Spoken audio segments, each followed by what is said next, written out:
അല്ലാഹുവിന്റെ ഖുർആനിന്റെ ആദ്യത്തെ അധ്യായമേതാ?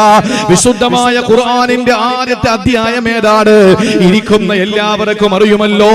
ഖുർആൻ ശരീഫ് എടുത്ത് കയ്യിലോട്ടൊന്ന് വെച്ച് കഴിഞ്ഞാൽ ആദ്യത്തെ പുറം ചട്ടയൊന്ന് മറിക്കുമ്പോ ആദ്യം കാണുന്ന അധ്യായമേതാണ്? സൂറത്തുൽ ഫാത്തിഹയല്ലേ? സൂറത്തുൽ ഫാത്തിഹ എന്ന് പറഞ്ഞാൽ പ്രിയമുള്ള സഹോദരങ്ങളെ പ്രാരംഭ അധ്യായമാണ്. ഫാത്തിഹ എന്ന് പറഞ്ഞാൽ തന്നെ പ്രാരംഭ അധ്യായമെന്നാണ്. ഏതൊരു പുസ്തകത്തിനും അതിനൊരു ആമുഖമുണ്ടാകും. ഏതൊരു പുസ്തകത്തിനും ഒരു ആമുഖമുണ്ടാകും. 250 പേജുള്ള ഒരു ബുക്ക് നിങ്ങൾ എടുക്കുവോ, അതിന്റെ ആദ്യത്തെ പേജ് ആമുഖം എന്ന പേരിലാണ് അറിയപ്പെടുന്നത്. ഈ ആമുഖം എന്ന ഒറ്റ പേജ് നിങ്ങൾ വായിച്ചാൽ 250 പേജിനകത്ത് എന്താണ് അടങ്ങിയിരിക്കുന്നതെന്ന് ഈ ഒറ്റ പേജിലൂടെ നിങ്ങൾക്ക് മനസ്സിലാക്കാം.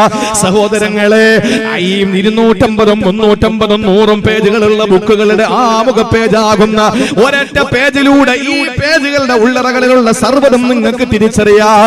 അത് വായിക്കുമ്പോ ഇതിനകത്ത് എന്താണ് കൊടുത്തിട്ടുള്ളതെന്ന് നിങ്ങൾക്കറിയാം. അത് തന്നെയാണ് ഫാത്തിഹ. ഫാത്തിഹ ഒരാള് ബിസ്മി മുതൽ ഗൈരിൽ മഗ്ലൂബി അലൈഹിം വലല്ലാലീൻ എന്ന ഭാഗം വരെ ഒന്ന് പഠിക്കേണ്ട രീതിയിൽ പഠിച്ച പുത്തൂരൊരുമിച്ചുകൂടി എന്റെ പ്രിയപ്പെട്ട സഹോദരങ്ങളെ, ഖുർആനിനകത്ത് പരാമർശിക്കപ്പെട്ട മുഴുവൻ കാര്യങ്ങളെ പറ്റിയും അല്ലാഹു പ്രതിപാദിച്ചിട്ടുണ്ട്.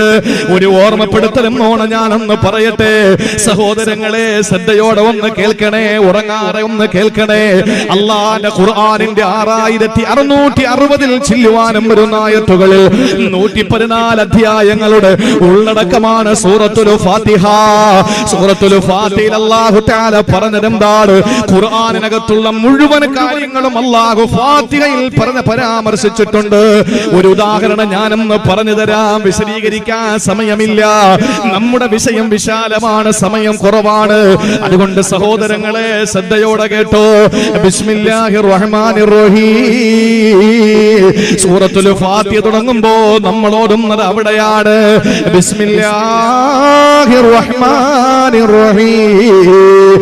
റഹ്മാനും റഹീമുമായ അല്ലാഹുവിന്റെ നാമം കൊണ്ടാണ് ഞാൻ ആരംഭിക്കുന്നത്. എന്റെ മുസ്ലിം ചെറുപ്പക്കാരാ, അല്ലാഹുവേ ആരാണെന്ന് ഇതിനകത്ത് പരാമർശിച്ചിട്ടുണ്ട്. അല്ലാഹ് ആരാണെന്ന് ഇതിനകത്ത് ഉൾക്കൊള്ളിച്ചിട്ടുണ്ട്.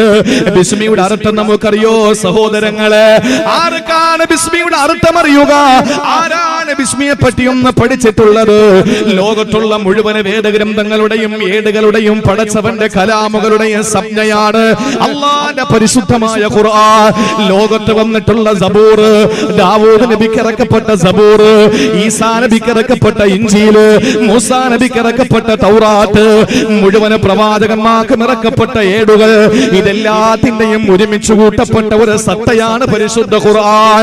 ഈ ഖുർആനിനകത്തുള്ള മുഴുവനും അല്ലാഹു ഒരുമിച്ച് കൂട്ടിയത് ഫാത്തിഹയിലാണ്. ഈ ഫാത്തിഹയിലുള്ളതെല്ലാം ഒരുമിച്ച് കൂട്ടപ്പെട്ട ആയത്താണ് ബിസ്മില്ലാഹിർ റഹ്മാനിർ റഹീം. സഹോദരങ്ങളെ, അതുകൊണ്ടാണ് ഏത് കാര്യം തുടങ്ങുമ്പോൾ നീ ബിസ്മി ചൊല്ലിയിട്ട് ആരംഭിക്കണമെന്ന് പറയുന്നത്. എന്തുകൊണ്ടാ? അല്ലാഹുവിന്റെ ഖുർആൻ മുഴുവനും ഓതിയിട്ട് ആരംഭിക്കുന്നതിന് തുല്യമല്ലേ?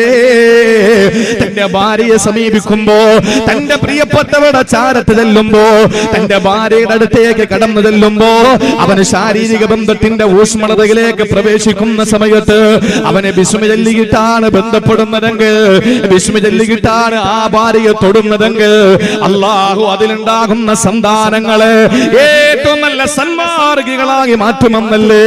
അതല്ല ബിസ്മി ചൊല്ലാതെയാണ് തന്റെ ഭാര്യയെ തൊട്ടതെങ്കിൽ അല്ലാഹുവിന്റെ റസൂൽ പറഞ്ഞതെന്താണ്? ഇൻദവ ശൈത്താനു വലാ യഹ്ലീലിഹി. അവനോടൊപ്പം അവന്റെ ഭാര്യയെ ശാരീരികമായി വേൽക്കുന്നത്, അവന്റെ ഭാര്യയെ ശാരീരികമായി ബന്ധപ്പെടുന്നത് ശൈത്താനും കൂടിയിട്ടാണ്. സുബ്ഹാനല്ലാഹ്, ജാഗ്രതയോടെ കേൾക്കണേ സഹോദരങ്ങളെ. മക്കൾ എന്താണ് പിഴച്ചു പോകുന്നത്? എന്തേ നാളെ ഇവിടെ വരദാനങ്ങൾ പിഴച്ചു പോകുന്നത്? നാളത്തെ മക്കൾ എന്തേ പിഴച്ചു പോകുന്നത്? ഇന്നത്തെ സമുദായത്തിന്റെ മക്കൾ എന്താ പിഴച്ചു പോകുന്നത്? അതാണ് ഞാൻ ആദ്യമായി ഓതിയ ഒരു ഹദീസ് ഉണ്ടല്ലോ. ഹബീബായ നബി തങ്ങൾ പറയുന്ന ലോകാവസാനമായ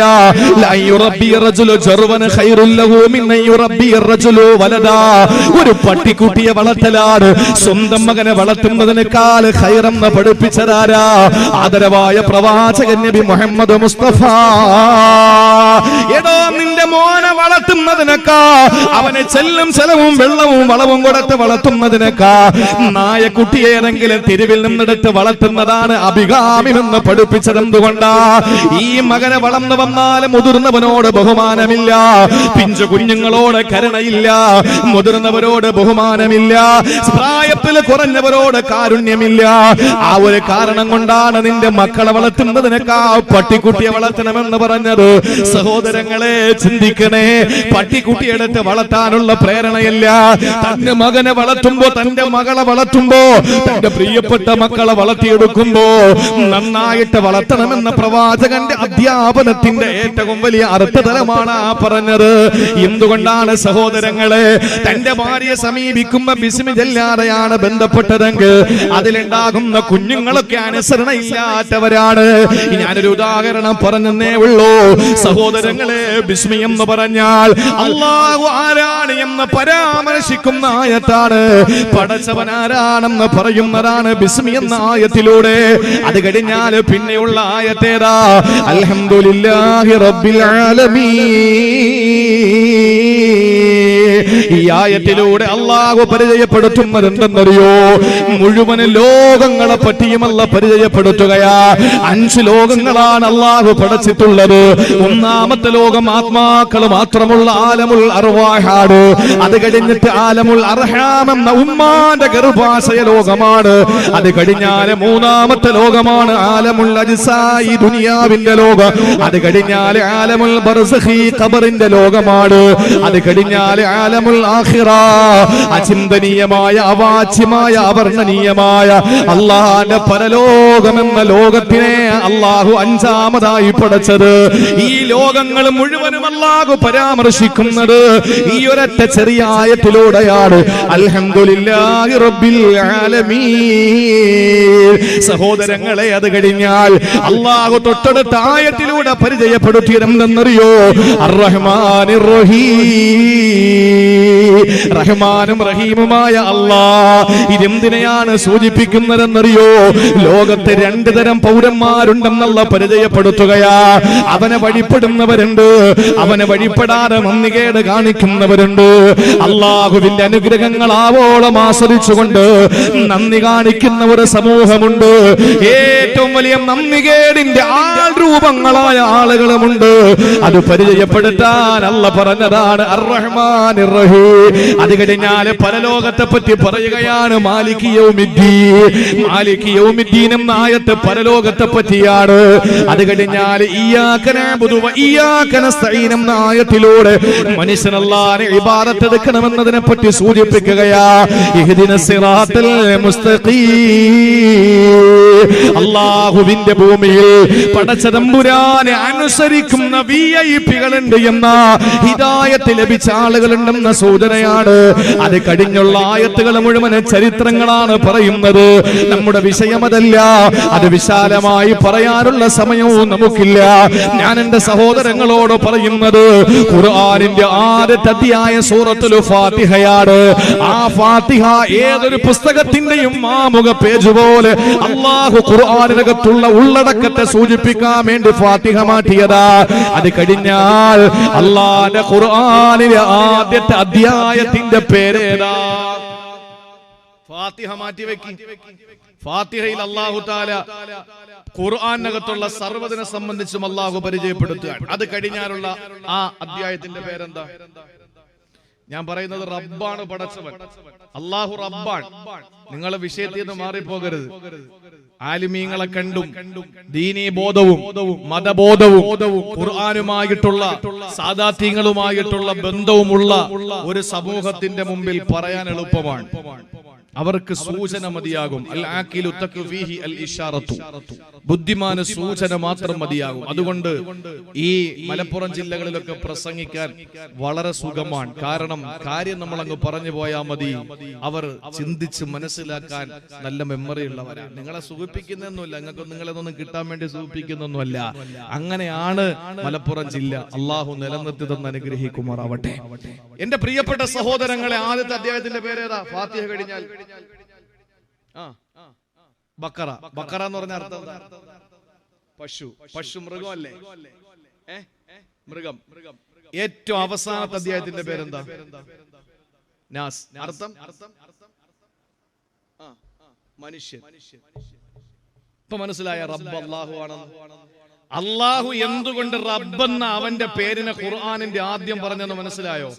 റബ്ബെന്ന് പറഞ്ഞാൽ പടിപടിയായി, സ്റ്റെപ്പായി, ആവശ്യാനുസരണം അള്ളാഹു താല കാര്യങ്ങളെ കൊണ്ടുവന്ന് അവൻ ഏറ്റവും സമ്പൂർണനാക്കി മാറ്റുന്നവനെന്നാണ് റബ്ബ് എന്ന വാക്കിന്റെ അർത്ഥം. അള്ളാഹു എന്തിനാണ് ഖുർആനിന്റെ ആദ്യം നിങ്ങൾക്ക് ധാർമ്മികത വേണമെന്ന് പറഞ്ഞിട്ട് തൊട്ടടനെ അള്ളാഹു താല അവന്റെ നാമങ്ങളിൽ വേറെ ഒരു നാമവും പറയാതെ റബ്ബി എന്ന നാമം പറയാനുള്ള കാരണം, സഹോദരങ്ങളെ, മൃഗം ആദ്യം പറഞ്ഞു, ഏറ്റവും ഒടുവിൽ മനുഷ്യൻ എന്ന അധ്യായം കൊടുത്തു. എന്ന് പറഞ്ഞാൽ ഒരു മനുഷ്യൻ ഖുർആനനുസരിച്ച് ജീവിക്കാൻ തയ്യാറാകുമെങ്കിൽ അവൻ മൃഗീയതയിൽ നിന്ന് മനുഷ്യത്വത്തിലേക്ക് അവൻ എത്തിച്ചേരാൻ കഴിയും എന്നാണ്. നമ്മളൊക്കെ ഇപ്പൊ മൃഗങ്ങളാണ്. ഒരു സംശയ കാര്യത്തിൽ വേണ്ട. വേണമെങ്കിൽ തെളിയിച്ചു തരാം. ഞാൻ ആ ഭാഗങ്ങളിലേക്കൊന്നും പോകുന്നില്ല. നമ്മൾ മൃഗങ്ങളാണ് എന്ന് പറഞ്ഞാൽ അല്ലാഹു പറഞ്ഞല്ലോ, ഉലൈക കൽ അൻആം. ചില ആളുകൾ നാൽക്കാലികളെ പോലെയാണ്. അല്ല, നാൽക്കാലികളെന്ന് നമ്മെ പറഞ്ഞാൽ കഴുതയ്ക്ക് നാണക്കേടാ, പന്നിക്ക് നാണക്കേടാണ്, നായയ്ക്ക് നാണക്കേടാ. നമ്മളോട് ആ മൃഗങ്ങളെ തുലനം ചെയ്താൽ ആ മൃഗങ്ങൾക്ക്, ഇരുകാലികൾക്ക്, നാൽക്കാലികൾക്ക് നാണക്കേടാണ്. അതുകൊണ്ടാണ് അല്ലാഹു ഒരു സ്റ്റെപ്പ് കൂടി താഴോട്ട് ഇറങ്ങിയിട്ട് പറഞ്ഞു, ബൽഹും അളല്ലൂ, മൃഗങ്ങളെക്കാൾ അതപ്പതിച്ചവനാണ് മനുഷ്യനത്രേ. മൃഗങ്ങളെക്കാൾ അതപ്പതിച്ചവനാണ് മനുഷ്യനത്രേ. ഈ മൃഗീയതയിൽ നിന്ന് മനുഷ്യത്വത്തിലേക്ക് മനുഷ്യനെ കൊണ്ടുവരികയാണ്.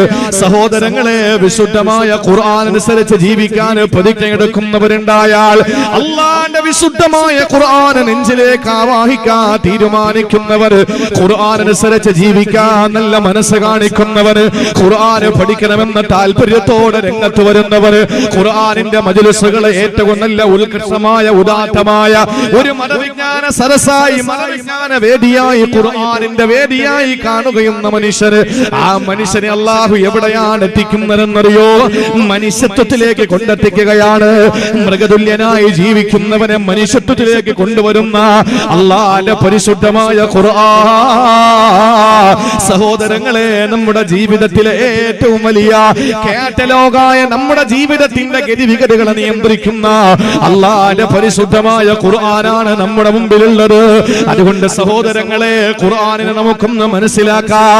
അല്ലാഹുവിന്റെ ഖുർആനിനെ നമുക്കൊന്ന് മനസ്സിലാക്കിക്കൂടെ? എന്നെയും നിങ്ങളെയും നാളെ 3 വെള്ള തുണിയിൽ പൊതിഞ്ഞ് 3 കെട്ടും കെട്ടിയിട്ട് 6 കാലുള്ള കട്ടിലെടുത്ത് കിടത്തിയിട്ട് പള്ളിക്കാടിന്റെ 6 അടി മണ്ണിലേക്ക് ഇറക്കി വെച്ച് അതിലേക്ക് 10 പലക നിരത്തിയിട്ട് 3 പിടി മണ്ണും വാരിയിട്ട് 2 മീസാങ്കല്ലും നാട്ടി പോകുമ്പോ, സഹോദരങ്ങളെ, മലക്കുകൾ നമ്മുടെ ചാരത്തണയുകയാ. എന്നിട്ട് ആ മലക്ക് നമ്മളോട് ചോദിക്കുന്ന ചോദ്യങ്ങളിൽ ചോദ്യമേതെന്നറിയോ? വമാ ഇമാമുക, നിന്റെ ഇമാമാരാണ്? നിന്നെ നയിച്ചതാരാണ്? നിന്റെ മാർഗദർശനം നൽകിയതാരാ? നിന്നെ ദിശാബോധം നൽകിയതാരാ? നിന്നെ നന്നാക്കിയതാരാ? നിനക്ക് സത്യമേത് അസത്യമേതെന്ന് പറഞ്ഞു തന്നതാരാ? ധർമ്മമേത് അനർമ്മമേതെന്ന് പറഞ്ഞു തന്നതാരാ? നീതിയും അനീതിയും തമ്മിൽ വ്യത്യസ്തമായി കാണിച്ചു തന്നതാരാ? ഇത് ചോദിക്കുന്ന സമയത്തിന്റെ സഹോദരങ്ങള്, നമ്മളുടെ ഇമാമ ഏതെന്ന് ചോദിക്കുമ്പോ, മരിക്കുന്ന സമയത്ത് മഹല്ലത്തിന്റെ ഉത്തരവാദിത്വമുള്ള ഇമാമിന്റെ പേരല്ല പറയേണ്ടത്. മരിക്കുന്ന സമയത്ത് നീ ഏതൊരു മഹല്ലിലാണോ അംഗത്വം ഉണ്ടായിരുന്നത്, ആ അംഗത്വമുള്ള മഹല്ലിന്റെ ഇമാമിന്റെ പേരല്ല ഖബറിനകത്ത് പറയേണ്ടത്. ചെറുപ്പക്കാരാ, നിനക്ക് പറയാൻ കഴിയണം ആരാണ് എന്റെ ഇമാമ്, എന്റെ ഇമാം ആരാണെന്ന് ചോദിക്കുമ്പോ, സഹോദരങ്ങളെ, 4 മദ്ഹബിന്റെ ഇമാമിങ്ങളുടെ പേരല്ല പറയേണ്ടത്. വിശ്വാസത്തിന്റെ സംരക്ഷണത്തിന് വേണ്ടി അല്ലാഹു നമുക്ക് നൽകിയ മഹാന്മാരായ രണ്ട് ഇമാമിങ്ങളുടെ പേരല്ല പറയേണ്ടത്, നമ്മുടെ മഹല്ലത്തിന്റെ ഇമാമിന്റെ പേരല്ല പറയേണ്ടത്, നമ്മുടെ മഹല്ലിന്റെ ഖാലിയുടെ പേരല്ല പറയേണ്ടത്, നമ്മൾ അനുസരിക്കുന്ന വിശ്വസിക്കുന്ന നമ്മളെ ചേർന്ന് നിൽക്കുന്ന സംഘടനയുടെ നേതാക്കന്മാരുടെ പേരല്ല പറയേണ്ടത്. ഖബറിനകത്ത് ചെല്ലുമ്പോ ചോദിക്കുകയാണ്, നിന്റെ ഇമാമാരാ, നിന്നെ നയിച്ചതാരാ, നീ ആരാണ് നിന്നെ നന്നാക്കിയത്, ആ സമയത്ത് നീ ആരുടെ ജീവിതമാണ് അന്വർത്ഥമാക്കിയത്, ഏത് കണ്ടിട്ടാണ് നീ നന്നായി ജീവിച്ചത്, നിനക്ക് ഏതാണ് സത്യമെന്ന് പറഞ്ഞിരുന്നെന്ന് ചോദിക്കുമ്പോ മടികൂടാതെ നമുക്ക് പറയാൻ കഴിയണം, എന്റെ സഹോദരങ്ങളെ, വൽ ഖുർആനു ഇമാമീ, എന്റെ ഇമാം എന്റെ ഖുർആനാ, അല്ലാഹുവിന്റെ ഗ്രന്ഥമാണ് എന്റെ ഇമാമെന്ന് പറയണ്ടേ സഹോദരങ്ങളെ. നാളെ ഖബറിനകത്ത് ചെല്ലുമ്പോ മുൻഗാമികളൊക്കെ ചോദിക്കപ്പെട്ട ചോദ്യമാ, ഇന്നലകളിൽ മരണപ്പെട്ടവർ ചോദിക്കപ്പെട്ട ചോദ്യമാ, നാളെ ഞാനും നിങ്ങൾ മരണപ്പെടുമ്പോഴും അല്ലാഹുവിന്റെ മലായിക്കത്തുകൾ ചോദിക്കുന്ന ചോദ്യമാ, ആരാണ് നിന്റെ ഇമാമെന്ന് ചോദിക്കുമ്പോ ഇടറാതെ പതറാതെ ചുണ്ടുകൾ വിറയ്ക്കാതെ കാൽമുട്ടുകൾ കൂട്ടിയിടിക്കാതെ ദാടിയെല്ലുകൾ വിറയ്ക്കാതെ മറുപടി പറയാൻ നമുക്ക് കഴിയണമെങ്കിൽ എന്റെ സഹോദരങ്ങളെ, ഇമാം ഖുർആനാണെന്ന ഭൂമി ലോകത്ത് വെച്ച് ഈ ദുനിയാവിൽ വെച്ച് ഞാനും നിങ്ങളെ ജീവിച്ച് കാണിച്ചു കൊടുക്കണ്ടേ? എന്റെ നിങ്ങളുടെ ജീവിതത്തിലൂടെ ഇമാം ഖുർആനാണെന്ന് കാണിച്ചു കൊടുക്കണ്ടേ? ഏതൊരു പ്രവർത്തനം ചെയ്യുമ്പോഴും ധാർമ്മികമായിട്ടാണോ ചെയ്യുന്നത്? അള്ളാഹു നമ്മളെ എത്തിച്ചത് മൃഗീയതയിൽ നിന്ന് മനുഷ്യത്വത്തിലാക്കാണോ എന്ന് നമ്മൾ ഇവിടെ വെച്ച് നമ്മുടെ ജീവിതത്തെ ഒരു പരിശോധന നടത്തണ്ടേ? എവിടെയാണ് സഹോദരങ്ങളെ നമ്മൾ ജീവിക്കുന്നത്? നാലു ഭാഗത്ത് സങ്കീർണമായ നാറുന്ന പ്രശ്നങ്ങളാ. ഇവിടെയും നമ്മുടെ ജീവിതത്തിൽ എവിടെയും സഹോദരങ്ങളെ ഇരുളുകളാ. ഏതു ഭാഗത്തും അധർമ്മമാ, എവിടെയും അസത്യമാ, എവിടെയും അരാജകത്വമാ, എവിടെയും ദലാലിയത്താണ്, എവിടെയും ലലാലിയത്താണ്, എവിടെയും ജഹാലിയത്താണ്, എവിടെയും തുറഞ്ഞു തുള്ളുന്നത്. ഇതിനിടയിലൂടെ നമുക്ക് ജീവിക്കാൻ കഴിയണം മനുഷ്യനായിട്ട്. അങ്ങനെ ജീവിക്കാൻ കഴിയുന്നവനെ നാളെ ഖബറിൽ കിടക്കുമ്പോ എന്റെ ഖുർആനാണ് എന്റെ ഇമാം, എന്റെ വഴികാട്ടി എന്ന് പറയാൻ അവന് കഴിയുകയുള്ളൂ. ആ ഈമാനുള്ള ആ ഒരു ഖുർആൻ നമ്മുടെ ഇമാമാണ് എന്ന് നെഞ്ചോട് ചേർത്ത് വെച്ച മുഅ്മിനല്ലാതെ പറയാൻ കഴിയില്ല. അതുകൊണ്ട് എന്റെ പ്രിയപ്പെട്ട പെങ്ങളോട് ഞാൻ പറയുകയാ, ഖുർആൻ നമുക്ക് വേണ്ടിയിട്ടാണ് അല്ലാഹു തആല അവതരിച്ചത്, നമുക്ക് വേണ്ടിയിട്ടാണ് പടച്ചവന് ഖുർആൻ അവതരിപ്പിച്ചതെന്നത്, നമ്മളെ നന്നാക്കാൻ വേണ്ടിയിട്ടാണ് ഖുർആൻ അവതരിപ്പിച്ചതെന്നത്. ഒരൊറ്റ ഉദാഹരണം ഞാനൊന്ന് എന്റെ പ്രിയപ്പെട്ട സഹോദരങ്ങളോട് പറയട്ടെ. മൃഗീയതയിൽ നിന്ന് മനുഷ്യത്വത്തിലേക്ക് മനുഷ്യനെ കൊണ്ടുവരുന്ന ഖുർആൻ എന്ന് പറഞ്ഞല്ലോ, അതിന് ഏറ്റവും വലിയ തെളിവ് എവിടെയാണ് പോകേണ്ടത്? ഈ കാലഘട്ടത്തിൽ ഇവോൺ റിട്ലി മുസ്ലിമായി, ഹീദർ മാത്യൂസ് മുസ്ലിമായി, അതുപോലെ തന്നെ മോറിസ് ബുക്കായി മുസ്ലിമായി, അതുപോലെ എത്ര ആളുകളാണ് ഇസ്ലാമിലോട്ട് കടന്നു വന്നത്. ആ കടന്നു വന്ന കാഷീസ്കളെ പോലെ, യൂസുഫ് അൽ ഇസ്ലാമിനെ പോലെ, കാശീബനെ പോലെ, കമലാ സുരയ്യെന്ന മാധവിക്കുട്ടിയെ പോലെ ഇസ്ലാമിലോട്ട് കടന്നു വന്നവരുടെ പേരുകൾ നമ്മൾ പറയുമ്പോൾ സഹോദരങ്ങളെ, ഖുർആൻ മൃഗത്തിൽ നിന്ന് മനുഷ്യത്വത്തിലേക്ക് കൊണ്ടുവന്നു എന്നതിന്റെ ഏറ്റവും വലിയ തെളിവ്. ഈ തെളിവ് നിങ്ങളുടെ മുമ്പിൽ ഞാൻ പറയുമ്പോ സഹോദരങ്ങളെ, നമുക്ക് അത്ഭുതത്തോടെ നോക്കി കാണാൻ മാത്രമേ കഴിയുകയുള്ളൂ. മൃഗതുല്യനായി ജീവിച്ചൊരു മനുഷ്യനുണ്ടായിരുന്നു. ചെറിയ പ്രായത്തിൽ വലിയ മലമടക്കുകളിൽ ആട്ടിൻപറ്റങ്ങളെയും ഒട്ടകക്കൂട്ടങ്ങളെയും കൊണ്ടുപോയ മനുഷ്യനാ. യുവത്വത്തിന്റെ ഏറ്റവും നല്ല പ്രസരിപ്പിലേക്ക് എത്തിയപ്പോ, യുവകോമളനായി മാറിയപ്പോ, സിറിയയിലേക്കും യമനിലേക്കും ഷാമിലേക്കും ബസറയിലേക്കും കൂഫയിലേക്കും വലിയ വലിയ പട്ടുവസ്ത്ര വ്യാപാരിയായി പറന്നു നടന്നൊരു മനുഷ്യനുണ്ടായിരുന്നു. ആ മനുഷ്യനാരാ? ഖത്താബിന്റെയും ഹംദമയുടെയും മകനായി ജനിച്ച മഹാനായ സയ്യിദുനാ ഉമറുൽ ഫാറൂഖ്. ആരായിരുന്നു ഉമർ എന്നറിയോ? പടച്ചവൻ തന്നെയാണ് സത്യം. ഉമറിനെ പോലെ ഈ പുത്തൂരുള്ള ഒരു ചെറുപ്പക്കാരനുമില്ല, ഈ പുത്തൂരുള്ള ഒരു പെങ്ങളുമില്ല. ഉമർ ആരായിരുന്നല്ലേ സഹോദരങ്ങളെ? ഒരു കാലഘട്ടത്തിൽ ഉമർ ആരായിരുന്നു? ഇന്ന് പരിശുദ്ധമായ കഅബാലയത്തിൽ പോയി ഹജ്ജ് ഉംറ ചെയ്യുന്നവർക്കറിയാം. മിസ്ഫല എന്ന് പറയുന്ന ഒരു പ്രദേശമുണ്ട്, നിങ്ങൾക്കറിയുമല്ലോ. ആ മിസ്ഫല എവിടെയാണെന്ന് ചോദിച്ചാൽ ആരും പറഞ്ഞു തരൂ? കഅബാലയത്തിന്റെ ബാബ് മലിക് ഫഹദിൽ നിന്ന് പുറത്തേക്ക് വരുമ്പോൾ കാണുന്ന റോഡ് മിസ്ഫലയാണ്. അവിടെ വലുതായിട്ട് അവിടെ എഴുതി വെച്ചിട്ടുണ്ട് ജബൽ ഉമർ. ഇന്നിവിടെ വലിയ സ്ഥാപനങ്ങളായി പോയി, വലിയ വലിയ അമ്പരചുംബികളായ കെട്ടിടങ്ങളായി. ഈ ജബൽ ഉമർ എന്ന് പറയുന്നത് ഉമർ റളിയല്ലാഹു അൻഹുവിന്റെ പേരിലുള്ള പർവ്വതമാണ്. ആ പർവ്വതത്തിന് ഒരു വലിയ കഥ പറയാനുണ്ട് പെങ്ങളെ, ഒരു വലിയ കഥ പറയാനുണ്ട് ചെറുപ്പക്കാരാ. ഈ പർവ്വതത്തിന്റെ മുകളിൽ ഊരിപ്പിടിച്ച വാളും പിടിച്ചുകൊണ്ട് കാട്ടാളനായ ഉമർ ഇരിക്കുമായിരുന്നു.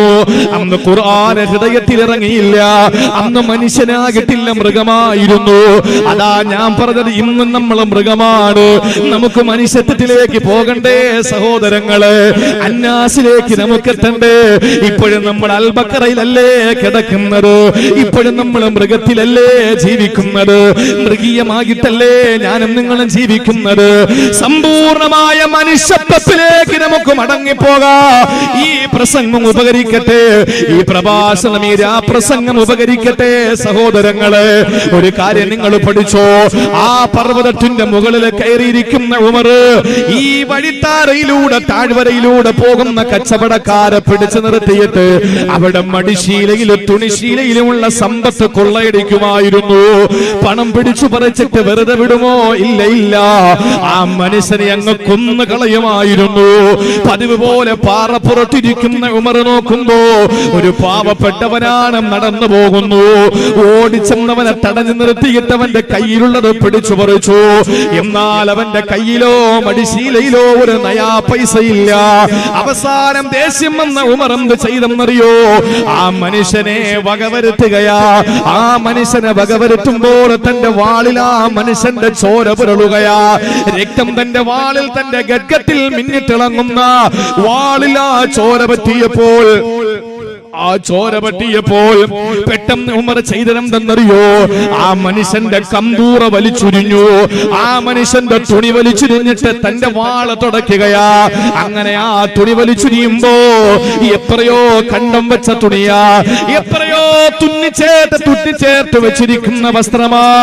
ഉമറിന്റെ വാളിൽ പറ്റിയ ചോര തുടയ്ക്കാൻ പോലും നിന്റെ കയ്യിൽ വസ്ത്രമില്ലേടാന്ന് ചോദിച്ചുകൊണ്ട് ഉമർ റളിയല്ലാഹു അൻഹു ആ മനുഷ്യനെ വീണ്ടും വീണ്ടും വെട്ടുകയാ. കബന്ധമായി കിടക്കുന്ന, ശവമായി കിടക്കുന്ന, ചേതനയറ്റ് കിടക്കുന്ന മനുഷ്യനെ കലിതീരാതെ വീണ്ടും വെട്ടുകയാ. ആ ഉമർ ജീവിതത്തിൽ അല്ലാഹുവിന്റെ ഖുർആൻ നെഞ്ചോട് ചേർത്ത് വെച്ചപ്പോ, ഹൃദയത്തിൽ ഖുർആനിന്റെ ആയാത്തുകൾ ഇറങ്ങി വന്നപ്പോ ആ മനുഷ്യനെ പിന്നെ ആരാ എന്ന് നിങ്ങൾക്കറിയോ സഹോദരങ്ങളെ? ഒരു ദിവസം അമീറുൽ മുഅ്മിനീനായിരിക്കുമ്പോ, ഭരണാധികാരിയായിരിക്കുമ്പോ, അദ്ദേഹം ഇങ്ങനെ പരിവാരങ്ങളുമായിട്ട് നടന്നു പോകുമ്പോ ഒരു സാധാരണക്കാരിയായ പെണ്ണ് എതിരെ വരികയാ. ആ പെണ്ണ് എതിരെ വന്നുകൊണ്ട് ഉമർ തങ്ങളുടെ മുമ്പിലെത്തിയപ്പോ ആ പെണ്ണ് പറഞ്ഞു, ഏ അമീറുൽ മുഅ്മിനീൻ ഉമറേ, നീ ഇന്ന് വലിയ അമീറാണല്ലോ, ഇന്ന് വിശ്വാസികളുടെ നേതാവാണല്ലോ, എന്നാൽ വന്ന വഴി മറക്കല്ലേ ഉമറേ, വന്ന വഴി മറക്കല്ലേ ഉമറേ. നിനക്കൊരു പഴയ കാലമുണ്ടായിരുന്നടാ ഉമറേ. അന്ന് നീ മലമടക്കുകള് ആട്ടിമ്പറ്റങ്ങളെയും ഒട്ടകക്കൂട്ടങ്ങളെയും തെളിച്ചുകൊണ്ട് പോയവനാ. പിന്നീട് നീ സിറിയയിലേക്ക് കടത്തിവിടുന്ന പട്ടുവസ്ത്രത്തിന്റെ മുതലാളിയായി. പിന്നെ നീ റസൂലുള്ളാഹിനെ കൊല്ലാൻ നടന്നു. പിന്നെ നീ മുസ്ലിമായി, സഹാബിയായി. പിന്നീട് റസൂലുള്ളാഹിന്റെ വഫാത്തിന് ശേഷം നീ ഇന്ന് ഖലീഫയാണ്, അമീറുൽ മുഅ്മിനീനാണ്. ഉമറേ, വന്ന വഴി മറക്കല്ലേ ഉമറേ. ആരാണ് ഖലീഫ ഉമറിനോട് പറഞ്ഞത്? ഇതാരാണ് ഉമർ, ഇതാരാണ് ഉമർ എന്ന് നമുക്കറിയുമല്ലോ. ശൈത്താൻ പോലും പേടിച്ച് വിറച്ച് മാറി ഒഴിഞ്ഞു പോകുന്ന ഒരു വഴിയിലൂടെ ശൈത്താൻ പോലും ഉമർ വരുന്ന വഴിയിൽ വരില്ലെന്ന് പഠിപ്പിച്ച, എല്ലാവരും ഭയക്കുന്ന കിസ്റയും കൈസറും വിറച്ചു പോകുന്ന മുഖൗഖിസ് രാജാവ് പോലും ഭയന്ന് വിറച്ചു പോയ ധീരനായ വില്ലാൽ, വീരനായ വിജിഗീഷുവായ ഉമർ തങ്ങളോടാ പറയുന്നത്, സഹോദരങ്ങളെ ഉമറേ, നീ പഴയതൊന്നും മറന്നു പോകല്ലേ എന്ന്. ആരാണ് പറഞ്ഞത്? ഏതെങ്കിലും ഒരു കളക്ടർ അല്ല, ഏതെങ്കിലും ഒരു സ്റ്റേറ്റിന്റെ ഗവർണർ അല്ല, ഏതെങ്കിലും ഒരു സ്റ്റേറ്റിന്റെ പ്രൈവറ്റ് സെക്രട്ടറി അല്ല. പറഞ്ഞതാരാണ്? സാധാരണക്കാരിയായ പ്രജകളിലെ ഒരു പെണ്ണാണ് പറഞ്ഞത്. ഉമറേ, മറക്കല്ല ഉമറേ, നിന്റെ പഴയകാലം മറക്കല്ലേ എന്ന് പറഞ്ഞു. ആ സമയത്ത് പട്ടാളക്കാര് വന്നിട്ട് പറഞ്ഞു ഉമറിന്റെ മുമ്പിൽ നിന്നുകൊണ്ട് ആ പെണ്ണിനോട് പറഞ്ഞു, പെണ്ണേ, ആരോടാണ് പെണ്ണെ നീ സംസാരിച്ചത്? ഇതാരെന്നാ നീ കരുതിയത്? ഇത് അമീറുൽ മോമിനീൻ ഉമറല്ലേ? ആ സമയത്ത് അവരെ തടഞ്ഞുകൊണ്ട് ഖലീഫ പറഞ്ഞതെന്തെന്നറിയോ? ഉമർ റളിയല്ലാഹു അൻഹു പറഞ്ഞതെന്തെന്നറിയോ? പറയട്ടെ സഹാബ, നിങ്ങൾ വിടൂ, അവള് പറയട്ടെ, പറയാനുള്ളത് പറയട്ടെ. അവള് പറഞ്ഞു തീർന്നിട്ട് പോയാലല്ലാതെ ഞാൻ പോകൂല.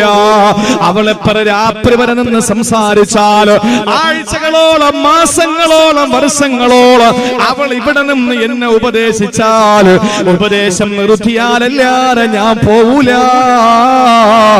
എന്തുകൊണ്ടാണ്? അത്ഭുതത്തോടെ സഹാബത്ത് ചോദിച്ചു. ആ സമയത്ത് ഉമർ റളിയല്ലാഹു അൻഹു പറഞ്ഞതെന്തെന്നറിയോ? ഈ പെണ്ണ് ഏത് പെണ്ണാണെന്നറിയോ? ഇവളുടെ മനസ്സിനകത്തൊരു വേദന വന്നപ്പോ, തന്റെ ഭർത്താവുമായി ഒരു പ്രശ്നമുണ്ടായിട്ടൊരു സങ്കടം വന്നപ്പോ, ഏഴാകാശങ്ങൾക്ക് മുകളിൽ നിന്ന് പടച്ചവൻ ഈ പെണ്ണിന്റെ വാക്ക് കേട്ടു, ഇവളുടെ നമ്പരം കേട്ടു, ഇവളുടെ ഹൃദയത്തിന്റെ തുടിപ്പ് മനസ്സിലാക്കിയിട്ട് അല്ലാഹു ആയത്തിറക്കി കൊടുത്ത പെണ്ണാണ് ഖൗല. അതുകൊണ്ട് ഖൗലത്ത് പറയട്ടെ, പറഞ്ഞു തീർന്നിട്ടേ ഞാൻ പോകൂ എന്ന് പറഞ്ഞു. ഒരു പെണ്ണ് തന്റെ ഭരണാധികാരത്തിന്റെ മൂക്കിന്റെ താഴെ തന്നെ പിടിച്ചു നിർത്തി ആളുകളുടെ മുമ്പിൽ വെച്ച് വിചാരണ നടത്തിയപ്പോ, ഈമാൻ തുളുമ്പുന്ന ഹൃദയത്തിന്റെ ഉടമ മനുഷ്യത്വം കാണിച്ചു. എന്തേ സഹോദരങ്ങളെ, ഒരു കാലഘട്ടത്തിലും മനുഷ്യത്വം തൊട്ടു നീണ്ടിയിട്ടില്ലാത്ത, മനസാക്ഷി മരവിച്ചു പോയ മൃഗതുല്യനായി ജീവിച്ചിരുന്ന ഉമർ ഇന്ന് മനുഷ്യത്വത്തിന്റെ പ്രതീകമായ എന്തുകൊണ്ടെന്നറിയോ? ആ ഹൃദയത്തിന്റെ ഉള്ളറകളിലേക്ക് കടന്നു ചെന്നത് അല്ലാഹുവിന്റെ പരിശുദ്ധ ഖുർആൻ. അല്ലാഹുവിന്റെ വിശുദ്ധ ഖുർആൻ ഹൃദയത്തിൽ സ്ഥാനം പിടിച്ചപ്പോൾ ആ പ്രിയപ്പെട്ട സഹാബി, നമ്മുടെയൊക്കെ നേതാവ്, നിങ്ങൾ ആലോചിച്ച് നോക്കിയേ, മനുഷ്യത്വം എന്താണെന്ന് ലോകത്തിന് പഠിപ്പിച്ചു കൊടുത്ത ഏറ്റവും വലിയൊരു മഹാനാണ് അല്ലാഹ്. എത്ര ഉദാഹരണങ്ങളാണ് എന്റെ സഹോദരങ്ങളെ.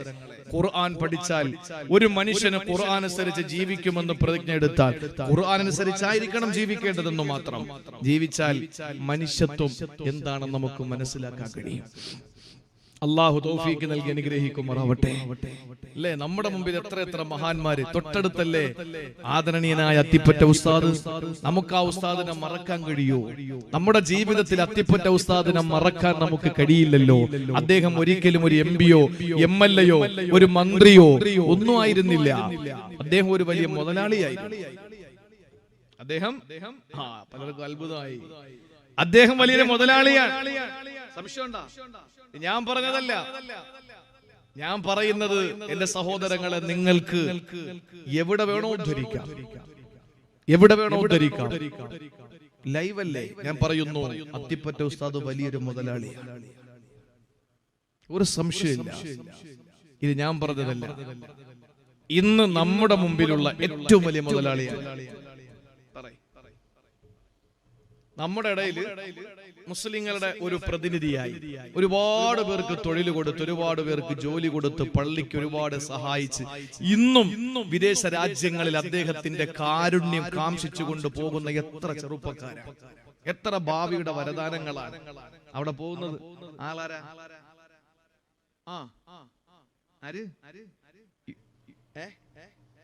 MA Yusuf Ali sir. MA Yusuf Ali Sahib പറഞ്ഞു, ഞാൻ മുതലാളിയാണ്, അത്തിപ്പറ്റ ഉസ്താദും മുതലാളിയാണ്. സദസ്സിൽ നിർത്തിക്കൊണ്ടാ പറഞ്ഞത്. എന്നിട്ട് അദ്ദേഹം പറഞ്ഞു, ഞാൻ ദുനിയാവിന്റെ മുതലാളി, അത്തിപ്പറ്റ ഉസ്താദ് പരലോകത്തിലെ മുതലാളി. മനസ്സിലായ? അത്തിപ്പറ്റ ഉസ്താദിന്റെ മുതൽ എന്താന്ന് മനസ്സിലായോ? പരലോകത്തിലെ മുതലാളിയാണ് എന്ന് പറഞ്ഞാൽ, എന്റെ പ്രിയപ്പെട്ട സഹോദരങ്ങളെ, ജീവിതത്തിൽ അല്ലാഹു തആല കൊടുത്ത 82 വർഷം അത് ജീവിതത്തിൽ മനുഷ്യത്വപരമായി ജീവിച്ച് ആരോടെങ്കിലും ദേഷ്യപ്പെട്ടിട്ടുണ്ടോ? ആരോടെങ്കിലും കയർത്ത് സംസാരിച്ചിട്ടുണ്ടോ? ഉണ്ട്. അത് ആദർശപരമായിട്ട് മാത്രം. എന്റെ മുഖതാവിൽ എന്റെ മുന്നിൽ വെച്ച് പലരെയും ഷൗട്ട് ചെയ്യുന്നത് ഇപ്പോഴും ഞാൻ ഓർത്തിട്ടുണ്ട്, ഇപ്പോഴും ഓർക്കുന്നുണ്ട്. ഞാനത് പല വേദികളിലും പറഞ്ഞിട്ടുണ്ട്. പറഞ്ഞിട്ടുണ്ട്, നിങ്ങൾക്കത് കേട്ടിട്ടുമുണ്ടാകും. ചില സന്ദർഭങ്ങളിലൊക്കെ ഉസ്താദ് വല്ലാതെ ചൂടാകും. അതിലൊരു ഘട്ടമാണ് ഫോട്ടോ വെച്ചുകൊണ്ട് ഉസ്താദിന്റെ ഏതെങ്കിലും പോസ്റ്റർ അടിച്ചാൽ വല്ലാത്ത ദേഷ്യമാണ്, വല്ലാത്ത ദേഷ്യമാണ്. മഹാന്മാരൊക്കെ പറയുന്നത് എന്താണ്? ഫോട്ടോ വെച്ച് വലിയ മഹാന്മാരുടെ പോസ്റ്ററും ഫ്ലക്സും ഒന്നും അടിക്കാറില്ല. കാരണം അതിന് പ്രാവ് കാട്ടിക്കേണ്ടവരല്ലവർ. നമ്മളെയൊക്കെ ഫോട്ടോ എല്ലാ സ്ഥലത്തും കൊണ്ടൊട്ടിക്കും, പ്രാവ് അതിന്റെ മുകളിൽ ഇരുന്ന് കാട്ടിക്കുന്നത്. അത്ര വില നമുക്കുള്ളൂ. മറിച്ച് മഹാന്മാരായ ആരിഫീങ്ങളായ സാലിഹീങ്ങളായ ഒരു പണ്ഡിതന്മാരുടെയും തൊട്ടടുത്താണ് പാലക്കാട് ജില്ല. തൊട്ടടുത്താണ് പാലക്കാട് ജില്ല. ഈ പാലക്കാട് ജില്ലയിലൊന്നും പോണ്ട, തൊട്ടടുത്ത് ആറ്റാശ്ശേരി, അടുത്തല്ലേ ആറ്റാശ്ശേരി അല്ലേ? ആറ്റാശ്ശേരി, ചെറുപ്പുളശ്ശേരിക്കടുത്ത് ആറ്റാശ്ശേരി. എന്റെ ആദരണീയനായ ഗുരുനാഥൻ ശൈഖുന തെന്നിന്ത്യയിലെ ഇന്ന് ജീവിച്ചിരിക്കുന്ന ആരിഫീങ്ങളിൽ ഏറ്റവും വലിയ പ്രധാനിയായ, ഏറ്റവും വലിയ ആശിഖുർ റസൂലായ, ഇന്നും എന്റെ സഹോദരങ്ങളെ ആയിരക്കണക്കിന് ആളുകൾ അവിടത്തെ ഒന്ന് കാണാൻ വേണ്ടിയിട്ട് മണിക്കൂറുകളോളം ക്യൂ നിന്ന് തിരുവനന്തപുരത്തൊക്കെ വരുമ്പോൾ, നമ്മുടെ കോളേജിലൊക്കെ വരുമ്പോൾ ആളുകൾ ക്യൂ നിന്നിട്ട് കാണുന്നത് ഒന്ന് ദുആ ചെയ്യിപ്പിക്കാൻ വേണ്ടിയിട്ടാണ്. ഇന്ന് വരെ ആ മഹാനുഭാവന്റെ ഒരു ഫോട്ടോ നമ്മൾ ആരും കണ്ടിട്ടില്ല.